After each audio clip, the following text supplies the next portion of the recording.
হয়, এই মুহূৰ্তত আমি উপস্থিত আছোঁ ঢিঙৰ বিৰিঙাবাৰীত আৰু বৰ্তমান সময়ত দেখিবলৈ পোৱা গৈছে এই বিৰিঙাবাৰী অঞ্চলত গৰাখহনীয়াই ত্ৰাসৰ সৃষ্টি কৰিছে। মই সামগ্ৰিকভাৱে ND24 দৰ্শকসকলক পৰিৱেশ দেখুৱাবলৈ বিচাৰিছোঁ।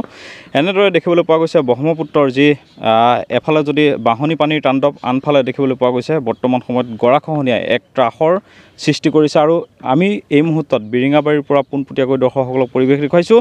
আমি যি স্থানত উপস্থিত আছোঁ প্ৰায় 500 মিটাৰ দূৰত দেখিবলৈ পাইছে ND24 দৰ্শকসকলে। দেখিবলৈ পোৱা গৈছে এই স্থানতেই এটা মছজিদ আছিলে। মছজিদ বৰ্তমান সময়ত বুঢ়ালুইতৰ বুকুত বিলীন হৈ গৈছে। আৰু এই মুহূৰ্তত আমি এটা কথাই ক'ব বিচাৰিছোঁ, ইয়াৰ লোকসকল আতংকত ভুগিছে। বৰ্তমান সময়ত কোনোৱে যদি ঘৰ বাৰী ভাঙি অন্য স্থানলৈ স্থানান্তৰিত হৈছে, আন কোনোৱে আকৌ যিসমূহ লাগতিয়াল বয় বস্তু আছে তেওঁলোকে ওখ ঠাইলৈ, নিৰাপদ স্থানলৈ স্থানান্তৰিত কৰা পৰিলক্ষিত হৈছে। মই আপোনাৰ ওচৰলৈ আহিছোঁ। দেখিবলৈ পোৱা গৈছে এই স্থানত জলসম্পদ বিভাগে বৃহৎ এটা প্ৰজেক্ট ইয়াতে স্থাপন কৰিছিলে, কিন্তু বৰ্তমান সময়ত দেখিবলৈ পোৱা গৈছে সেয়া যে ফুটু কাৰখানাত পৰিণত হৈছে। এতিয়া গৰাখহনীয়া অব্যাহত আছে। Thank you ND3। এতিয়া যিটো বিভাগীয়সকলে যিটো কাম আগবাঢ়িছিলে, আমি শুনিছিলোঁ যে বহুত কোটি কোটি টকাৰ কাম বা বাজেট আছিল।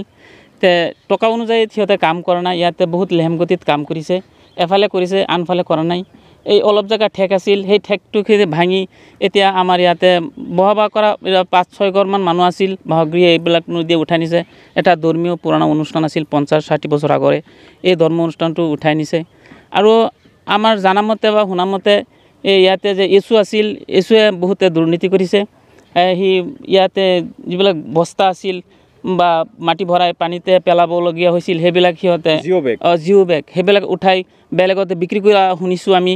এতিয়া সি ক'ত বিক্ৰী কৰিছে, কি কৰিছে, সেইটোতো আৰু আমি তদন্ত কৰি আমি ওলাব নোৱাৰোঁ। এতিয়া এইটো আমি অনুৰোধ কৰিছোঁ, এইটো তদন্ত আমাৰ অসমৰ মুখ্যমন্ত্ৰী ছাৰ হিমন্ত বিশ্ব শৰ্মা তেখেতে যদি তদন্ত কৰে, তেতিয়া এইটো কিবা এটা যদি মানে হেৰি হয়, মানে বুজা পৰা হয়, তেতিয়া তেখেতে বুজা পৰা কৰিব। আৰু আমি এটা কথা দৰ্শকসকলক জনাব বিচাৰিছোঁ যে আমি যি স্থানত উপস্থিত আছোঁ, এই স্থানত কেইবা কোটি টকা ব্যয় সাপেক্ষে ইয়াতে জিঅ' বেগৰ কাম কৰা হৈছিল, খহনীয়া ৰোধৰ বাবে কাম কৰা হৈছিল। কিন্তু একাংশ জলসম্পদ বিভাগৰ দুৰ্নীতিপৰায়ণ বিষয়া কৰ্মচাৰীৰ বাবেই বৰ্তমান সময়ত এনেদৰে দেখিবলৈ পোৱা গৈছে। যি বৃহৎ এটা প্ৰজেক্ট লোৱা হৈছিলে, সেই প্ৰজেক্ট বৰ্তমান ফুটু কাৰখানাত পৰিণত হৈছে।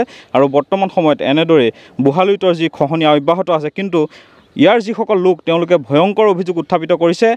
ইয়াত যি গৰাখহনীয়া ৰোধৰ বাবে যি জিঅ' বেগ ইয়ালৈ অনা হৈছিলে, জিঅ' বেগ প্ৰায় 4000 জিঅ' বেগ এই দুৰ্নীতিপৰায়ণ এজন বিষয়াই বিক্ৰী কৰাৰ অভিযোগ উত্থাপিত কৰিছে তেওঁলোকে। মই আপোনাৰ ওচৰলৈ আহিছোঁ, কোনে বিক্ৰী কৰিছে আৰু কিমান বিক্ৰী কৰিছে, কোন আছিলে তেওঁ?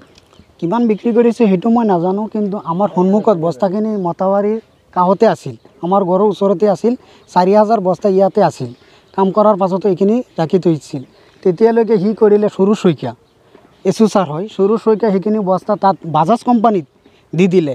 তেতিয়ালৈকে আমি এইটো হেৰি কৰিছোঁ, প্ৰতিবাদ কৰিছোঁ আৰু যে এইখিনি বস্তাটো আমাৰ লাগিব। নহয়, সেইটো কোম্পানীত দি আছোঁ, পাছত লাগিলে আমি লৈ আহিম, কিন্তু এতিয়ালৈকে দিয়া নাই।